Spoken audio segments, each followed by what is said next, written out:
सुप्रभात बच्चों।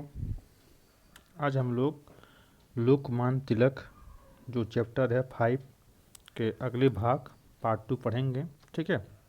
इससे पहले हम लोग पढ़ लिए थे कि बाल गंगाधर तिलक जो थे वो बहुत ही मेधावी छात्र थे, मतलब पढ़ने में बहुत तेज थे और उसे गणित विषय में बहुत रुचि था। इसीलिए जो गणित के शिक्षक थे उन्होंने जो है जैसे ही सवाल जो है बोर्ड पर लिखा, उन्होंने तुरंत जो है जवाब दे दिया। जब शिक्षक ने पूछा कि तुमने कैसे कॉपी में बिना लिखे तुम कैसे कर दिया, तो बोला हम दिमाग से कर दिए, है ना। मतलब वो सवाल को जो है ओरली वो बना लेते थे। इतने मेधावी तेज तरार जो है छात्र थे वो बचपन में। तो आज हम लोग जो है उससे आगे पढ़ेंगे। ठीक है। जानते हो बाल कौन था? वे थे केशव गंगाधर तिलक।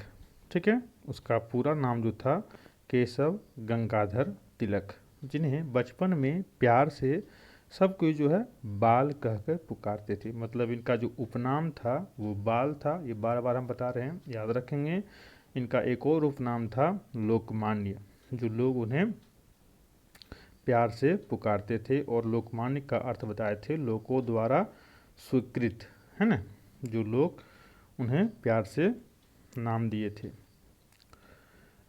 बड़ा होने पर उनकी गिनती महान स्वतंत्रता सेनानी और समाज सुधारक के रूप में होने लगी। जब वो बड़ा हुए तो वे एक महान स्वतंत्रता सेनानी और समाज सुधारक के रूप में जो है वो जाने जाने लगे।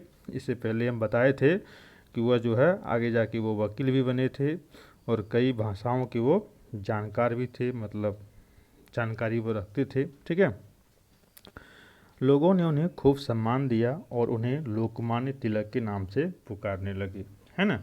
तो वही जो है केशव गंगाधर तिलक जो है फेमस होने के बाद जो है लोग उन्हें लोकमान्य तिलक कह के पुकारने लगे। ठीक है। और इनका जो जन्म हुआ था 23 जुलाई 1856 को। कहाँ हुआ था? रत्नागिरी में। रत्नागिरी कहाँ पड़ता है? महाराष्ट्र में। ठीक है। चिखनी नामक गांव में हुआ था। उनके पिता का नाम जो था श्री गंगाधर तिलक था, जो कि वो संस्कृत के प्रकांड विद्वान थे, पहले बता चुके हैं, है ना। और इन मतलब संस्कृत के प्रकांड विद्वान होने के कारण जो है बाल गंगाधर तिलक को जो है संस्कृत का ज्ञान जो उन्हें अपने पिता से मिला था। ठीक है। और उनकी माता का नाम था पार्वती बाई।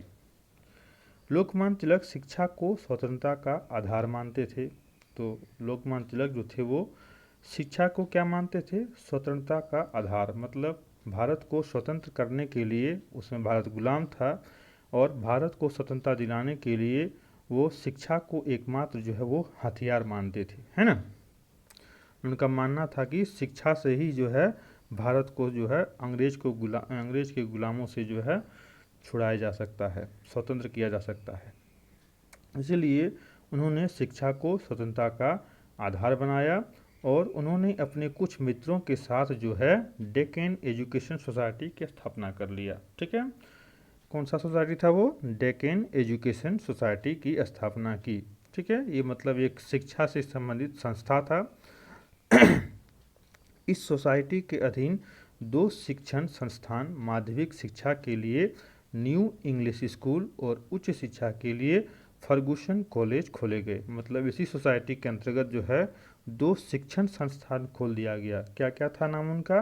तो उनका जो नाम था माध्यमिक शिक्षा के लिए न्यू इंग्लिश स्कूल और उच्च शिक्षा के लिए था फर्गुसन कॉलेज खोले गए। क्योंकि जो है उनका मानना था शिक्षा से ही समाज में हम परिवर्तन ला सकते हैं, भारत को अंग्रेजों के चंगुल से हम छुड़ा सकते हैं, है ना। लोकमान्य तिलक का मानना था कि जनमानस तक पहुंचने की, जनमानस मतलब होता है लोगों तक पहुंचने के लिए समाचार पत्र प्रभावशाली माध्यम हो सकता है। मतलब लोगों तक अपने विचार को पहुंचाने के लिए उन्होंने समाचार पत्र को जो है प्रभावशाली माध्यम माना। क्योंकि हम कुछ भी चीज़ जो है लोगों तक पहुंचाने के लिए जो है अभी आज के दौर में जो है बहुत कुछ है ना। लोगों तक पहुंचाने के लिए जो है सोशल मीडिया साइट्स है, टेलीविज़न है, रेडियो है, बहुत कुछ है ना। जैसे मोदी जो है मन की बात करते हैं रेडियो में, तो कभी कभी टीवी में आते हैं। तो अभी बहुत सारे संसाधन हैं, लेकिन जब भारत गुलाम था उसमें कोई ऐसा संसाधन नहीं था। तो लोगों तक अपनी बात पहुंचाने के लिए जो सबसे प्रभावशाली माध्यम था वो था समाचार पत्र। ठीक है, तो उन्होंने समाचार पत्र को जरिया बनाया और लोगों तक अपने विचार को पहुंचाने का जो है काम शुरू किया। इसी उद्देश्य से उन्होंने 2 साप्ताहिक समाचार पत्र प्रकाशित किए और मतलब अपने कार्यकाल में जो है उन्होंने जो है 2 समाचार पत्र जो है प्रकाशित किए। उनका नाम क्या था?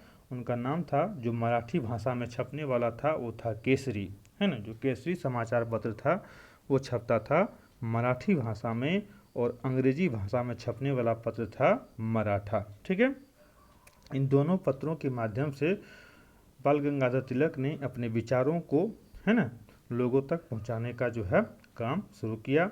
इन समाचार पत्रों में न केवल भारतीय समाज की दुर्दशा का विवरण होता था, वरन मन में जोश भर देने वाली लेख भी होते थे। ठीक है, मतलब इन समाचार पत्रों का विषय क्या होता था? तो इन समाचार पत्र का जो विषय होता था, जो आलेख छपता था उसमें रहता था भारतीय समाज की दुर्दशा का विवरण। मतलब भारतीय समाज जो है कितनी जो है मतलब असामाजिक तत्व जो कहते हैं या फिर बुराई जो कह सकते हैं हम लोग, ठीक है, कैसे जो है हावी हो गया था। तो उनसे जो है छुटकारा पाने के लिए, लोगों को उनसे समझ जागरूक करने के लिए जो है वो लेख छपता था। और कभी कभी जो है देशभक्ति परक, राष्ट्र परक जो है वो लेख छापते थे, ताकि जो लोग जो है अंग्रेज़ों के खिलाफ जो है आवाज़ उठाने की जो है हिम्मत जुटा पाए। ठीक है, तो वरन मन में जोश भर देने वाले लेख भी होते थे। इन समाचार पत्रों ने भारत के सोए हुए युवाओं को झकझोरने का काम किया। जो लेख छपता था उन लेखों को पढ़ने से जो है जो भारत के युवा थे वो अंदर से जो है बहुत ही मतलब जोश से भर जाते थे, है ना। मतलब अंग्रेज़ों के खिलाफ जो है आवाज़ उठाने की वो हिम्मत जुटा पाते थे। इस प्रकार जो है लोकमान्य तिलक ने अंग्रेजी सरकार के विरुद्ध लोहा लेना प्रारंभ कर दिया। लोहा लेना मतलब होता है, मुहावरा है, ठीक है। लोहा लेना मतलब किसी से